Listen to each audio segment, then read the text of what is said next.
Hello there, my name is Corey, and I am a Star War. And my name is Corey, and I am also a Star War. And my name is Jim, and I am a Star War. And we are a Star War. We're a Star War. Star War. Talking about the Star Wars. This episode is about one of our favorites, Dave Filoni, a.k.a. the new Chief Creative Officer for the Star Wars. Congratulations, At Mr. Disney. Filoni. Good things happen. Yeah, we recorded a mini episode about Mr. Filoni a month and a half or so ago, but since then he has been upgraded with a new title, and that episode was lost anyway, so now we get to talk about his new role. It's in the secret archives, right next to the sacred Jedi texts. I mean, you could say that, but Sacred text. The sacred texts. that ain't gonna make them reappear Maybe if we use the Force. because I had lost them. Those episodes are in the world between worlds. Heyo. Exactly. I'd like to point out, just for the audience to know, that we got a couple of action figures set up on the table here, and the way Corey has Luke and Lando posed, it looks like Lando's about to tell Luke like a real filthy joke. Oh, I'll take a He's like picture of that. whispering. He's like, "Hey, listen, I don't have a joke queued up. Sorry for the setup, but it's a funny, yeah." I mean, I'm gonna take a picture of it, and that'll go on our Instagram. There you go. Follow us at We Are a Star War. We could do like a caption contest, right? Yeah, we can. We have prizes. So We let's do. what you trying to give away? Just tell me what you want, and I'll give it to you. That can of watermelon Truly. He wants to give that away. Not a sponsor. The bad thing about losing that last episode was that we had all brought our Dave Filoni Trapper Wolf helmets from the Black Series. Oh, yeah. And I didn't bring mine this week. But we all have matching helmets.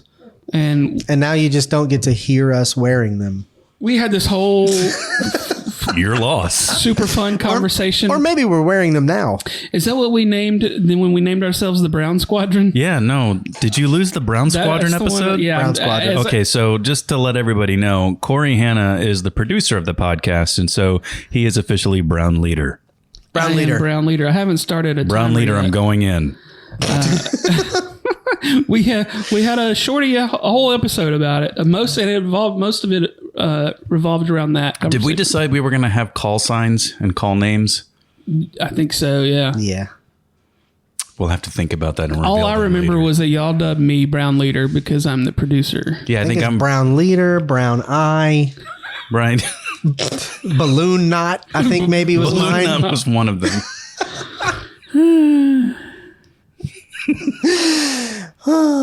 We're just gonna let that go, guys. Let's get back on It's on my track. tail. I Yeah. can't shake it. It's about doo-doo. It is. In case you didn't know. Ooh, Lord. So he is Anyway, the new, Filoni, good job. Chief Creative Officer, which is basically like the Kevin Feige of Marvel. He is the Kevin Feige of the Star Wars, right? So And this is something that for like several years now, everyone has explicitly wanted, right? we've asked for We've it all several said, times. we have t-shirts that say, put Favreau, him in Filoni, charge. Yeah. Yeah. Yes. Hand him the keys. Yeah. Yeah. So he gets to be in charge. He said that he's gonna try not to stick his business in too many other people's shows, but he does want to be sort of the guy that's there for the cohesiveness and make sure that they all work together and that they're all telling somebody doesn't fuck up a storyline. Right. So, like, basically. let's say one of the showrunners develops this concept where a character goes to Mordor in search of the Lord of the Rings. Right. He's got to make sure to nip that in the bud. Don't do that. Thank you. Filoni. Yeah. That's what the email would say. So Don't do that. Stop it's it. funny because this is probably one of the things I know in the last episode we're like, yeah, why don't they just officially put him in charge? Yeah. We, like you said, we've been asking for it for a while, so it's finally happened. Were you just talking shit before, or did you said that you were gonna Oh, I can be devil's advocate if you want. just for the sake of conversation? Just for talking, just whatever, shits and gigs. After watching the Ahsoka series, which was like because Filoni was behind Rebels big time. He was behind Clone Wars. Yep. Him and Lucas together invented Ahsoka, yada, yada. So, like, he's got his bona fides. Absolutely. He belongs. But after watching Ahsoka and what Rebels I did watch, because I didn't watch all of it, because I kept getting... It didn't always pull me in when they're, like, riding majestic beasts across landscapes. There's a lot of that. And I'm just like... in Rebels. I'm just like, so he just has to commune with these wolves, and then what? And it gets a little on like the mystical side for me. And so then Ahsoka, when we've got whales in space and like, which came from Rebels, and witches and magic and zombies and things that I'm like, to me, some of it is a step away from like the hardcore Star Wars. It's more fantasy than space Western. Right. Gotcha. So I feel like he has a vision and a direction, and he does good work, and so I'm happy about it. But I wonder if his vision and direction will take it places where 10 years from now we'll be like, man, this is all about wizards and witches. And if you get a text message from Corey, Hannah, it's because he's firing you. I did fire you 2 episodes ago. I was text fired. Message. He's not even going to do it. No, I'm not going to fire you over that. Podcast. He's sending you a text. I cried in the car. That's a pretty valid opinion, though. I'm not going to fire you for that. I did write down I was not sober last night, and I wrote down a really long thing about comparing what happened to the MCU. And I don't know if it's coherent or if I can understand what I was saying now. But basically, it was like the MCU started with like Tony Stark in a basement, like running into the wall because he's trying to figure out the kinks in his armor. And it ended with Tony wearing a full suit that could hide in a medallion, but it could also morph into a jet engine on the end of his fist if he just thought about it. So it like went from one thing where it's so grounded to where it's like, well, now we have witches and wizards and we're fighting in space magic and yada yada. Like it went that far to where now it's kind of lost because they're like, well, now that we have magic and time travel and multi dimensions, like nothing matters anymore. So it gets kind of weird. I think that's a problem with the MCU. Yeah. And so I'm a little nervous that we'll end up with a Mandoverse that has worlds between worlds, and it has, you can fly in a space whale if you run out of gas now. And I hear what you're saying, especially on the Tony Stark thing, but at least in the Marvel world, by the time Endgame was over, they had expanded this whole cosmic universe that would have introduced, other technologies. Yes. And because it all made sense. Like he ended up making that arm for Nebula that was in Guardians Volume 3. So, I mean, I can assume that with some more space technology, he could come up with a Hermione's purse to save his spacesuit in, maybe. I don't know. But I hear what you're saying about Filoni. Yeah. But, I mean... like I said in one of the early episodes of this show, it's like if somebody's only seen the movies and they're like, all right, you know what, I'm going to watch one of these shows everybody talks about, and then you see magic and witches and stuff, you're like, what is this? This is not Star Wars. So, and didn't they introduce the witches in Rebels? No, I meant to say Clone Wars. Clone Wars, probably. Yeah. This is interesting. I Googled Dave Filoni mystical, and the first thing that came up is an article from Screen Rant that says Dave Filoni has changed one of his most mystical additions to Jedi lore. And I thought about that this morning when Ezra is putting together his lightsaber. I'm like, they go into like caves and shit and find their kyber crystals and stuff. Yeah. And so this is one of the summary points in this article. It says, Ezra Bridger quickly and unremarkably builds a new lightsaber in the Ahsoka finale, lacking the spiritual and mystical process seen in the Clone Wars. Valid point, right? Yeah. Yeah. And then it says the haste in which Ezra constructs his lightsaber diminishes the significance of the moment despite it symbolizing the start of a new phase in his life. And then the lack of spiritual connection and emotional resonance in Ezra's lightsaber construction scene in Ahsoka contrasts with a meaningful and profound experience. Okay, they just basically repeated themselves. But yeah, that's the thing I thought about. I was like, he's just whipping this thing together out of parts in Hu Yang's closet in there, right? But it's not his Valid. first lightsaber. God damn, Jimmy, you're smart. Yeah, this one is just But they say for it's, utility. It's him starting a new chapter in his life. That's what they said. That's not. It's true. He could have just used it because he said, "I need it for this fight right now," and then thrown it away because he's like, "I don't roll." Who with died that and made anymore. them? Dave Filoni. Well, Yeah, but good point. Yeah, I mean, he needed one for a fight, so and I also think that this is post Order 66, and the Empire, post the Empire. The way they were doing things. It's not like Ezra grew up in the Jedi Academy, right? I mean, he was taught by someone who barely graduated. yeah, He's Who been barely living made with it out hermit alive. crabs for 10 years. Right. yeah. Ezra- You don't do shit on ceremony when you live with hermit crabs for 10 Right, years. because they're kind of like weird about their time. All they eat is clams. Yeah. And they Just only want to be basically outside for like clams. 7 minutes a day, but not consecutively. What's for dinner today? Clams. Just clams. Hey, what you got cooking for tomorrow? Some clams. It's probably good because When I they- like clams. When there was no galaxy clams, sucks. we ate sand. Wait, what? Sand. You ate sand? We ate sand. Yeah, so I mean, I see your point, but then also there is no point after Order 66. They're just trying to survive. Yeah, that's what I think. So Although I did like, and I guess it was Clone Wars, like the kids having to go and get their kyber crystal. That was cool. Yeah, that's what this article from Screen Rant was referencing. Was it written by a person or AI? It was a person, it looks like, or they at least call it a person. I don't think there are written- people writing anything Yeah, anymore. nobody's writing anything. It's just AI. I'm trying to get that into the algorithm so that maybe we'll get picked up by AI. AI. On the mystical shit, like there would be no world between worlds without Dave Filoni. Right. I hear what you're saying. So do we need a world between worlds You is got to what be I'm careful saying. with that because the problem with time travel and multiverse stuff is the stakes are gone, Yeah. right? It doesn't matter. If nothing matters, then you've lost all of the stakes and there's no real danger.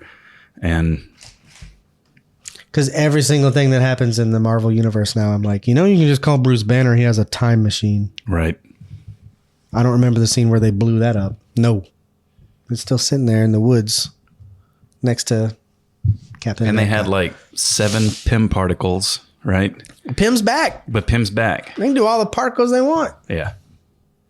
Pym's Like back, to baby. this day, I know this is like, all right, detour. I know this is a Star Wars podcast, but Go on. like, is the holdout that Pym still won't tell them how to make particles? It's just in his So brain. it's just in his brain. Yeah. Yeah, because he was snapped and they didn't have any. And now he's back and they made a terrible third movie. Guess who's back? Pym is back. All right, moving on. in this. Back to the Star Wars. Oh, Star Wars. Good job, Filoni. Yeah, Congratulations. I'm for it. I don't guess we have to go the full 20 minutes. So does this You didn't mean even that start no timer. does this mean that there is no like Kathleen Kennedy is not in No, she's charge of still- anything? Or She's in still the charge of Dave Filoni, which is president why or I'm like, whatever.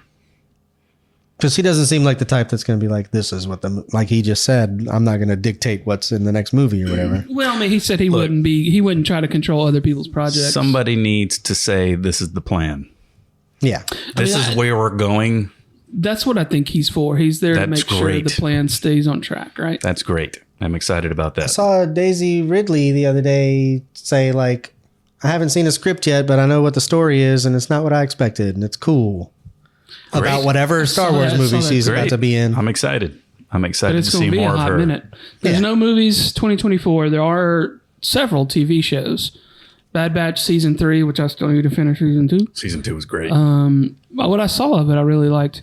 We get the Acolyte. Keep talking and let me look this up. I just saw this. Is the Acolyte the one that's like 25,000 years before? bunch No, of that's a Jedi. different movie. Seriously. It's 1,000 years, but there's another one where it's like it's going to be all mystical and there's going to be dragons. Forgive me if I am repeating myself, but there's a movie that happens 25,000 years before Luke Skywalker, and it's going to be That's like the James first Mangold. That's a movie, right? And it's the first guy that ever found the Force. And is he going to be just like a card magician? And I figured out I can make these things float. He's going to be a TikTok influencer from South Carolina. I mean, the and first it's gonna person be set in 2027. The first person that found the Force didn't like. I guess I'll go build me a lightsaber and take down an empire. Yeah. Like, that's not how it started, I'm sure. It's a fucking mystical feeling. I don't know. I'm going to break into song every time you say mystical feeling. What kind of movie? It's about the first guy. All he can do is move stuff around a table in his house. Crush a cola. He's like can. trying to install like a set of bookshelf speakers, and he's lying under his desk, and he's like trying to tug the cable right in place, and that speaker falls down on him, and he holds his hands up, the speaker is floating over him. That was me in sixth grade. That's the trailer for the film. The speaker just crashed right into my forehead. We've never really talked about how basically that 11 in Stranger Things has the Force, right? She does have the Force. It's just she also has Pym particles. A little more... Pym. A little more exaggerated version of the Force, probably, right? But that's because it comes from the No-No place. I guess. I haven't watched that show. You haven't seen the No-No place? Don't they go to the No-No place? Didn't Marge get lost? Barb got lost in the No-No place? Yeah. The Upside Down. I didn't watch it. I think the No-No place is funnier. Yeah, it's the No-No place moving forward. No-No. Quick, call the brothers, the creators of that show, before they officially release the next season, and have them overdub all the places where they say the Upside Down. They need to say the No-No place. Do you remember when they put out that movie Cats and they had to go back and take all the buttholes out of it?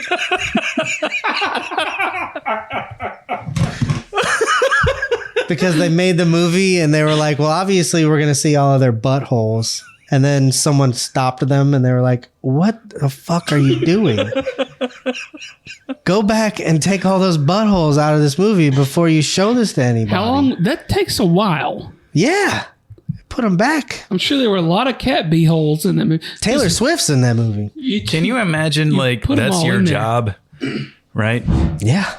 And you're like, I designed this butthole. You got to rotoscope all that shit out. You know when you play Tetris and you wake up in the middle of the night, you can see Tetris moving around? That dude's looking at buttholes. All day. Ooh, floating above his bed. 24/7. Like cherubs.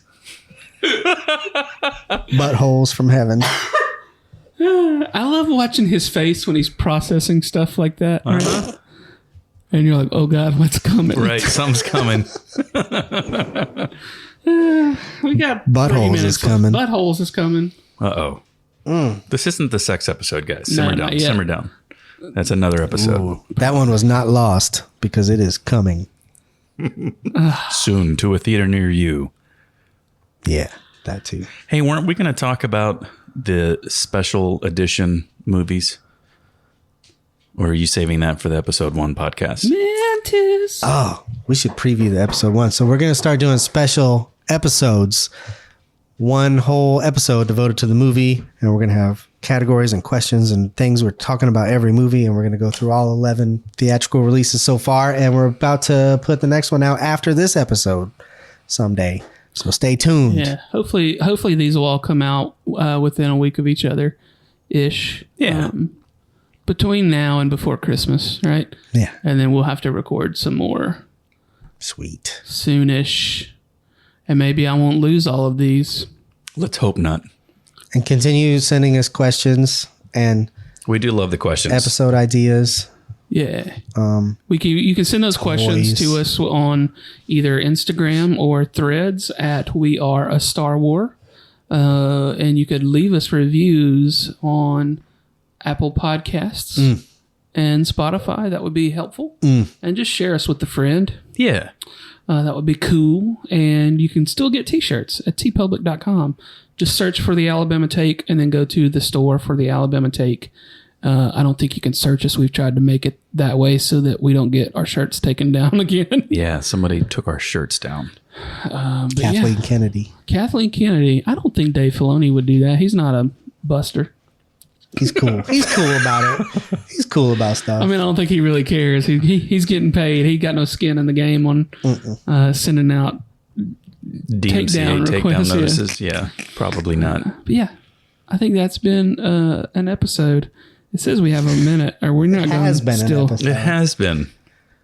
I was just trying to call we it. started an episode. When did we start? Earlier it was an episode. And now it's almost over. Yeah. See, what had happened was we recorded an episode earlier. When? Earlier. We could do this all day. This doesn't have to be a short episode. This can be an hour long. Right. Or we can cut it right now. That's probably better. Are you trying to get fired again? I can't be refired. I was never unfired. How you going to get fired? On your day off. On your day off. Y'all building a clubhouse? Exactly. I'm trying to build a clubhouse. Did you know there's a deleted scene where like Ezel's running down the street with cardboard boxes? That's Which awesome. is hilarious as shit. So it's his fault. It's his fault. Yeah. He In the stole Friday boxes. universe. Why would you delete such a thing? It probably took all of 4 seconds. There may have been too much time between the setup and the payoff. It may have been like, why is he running with cardboard boxes? When are we starting a Friday podcast? Or we just talk about Friday? I think we just had it. And I think that was the beginning, middle, and end of our Friday podcast. Welcome to and thank you for. All right, that's it. And this has been a podcast about Friday. Friday. Smoke dog.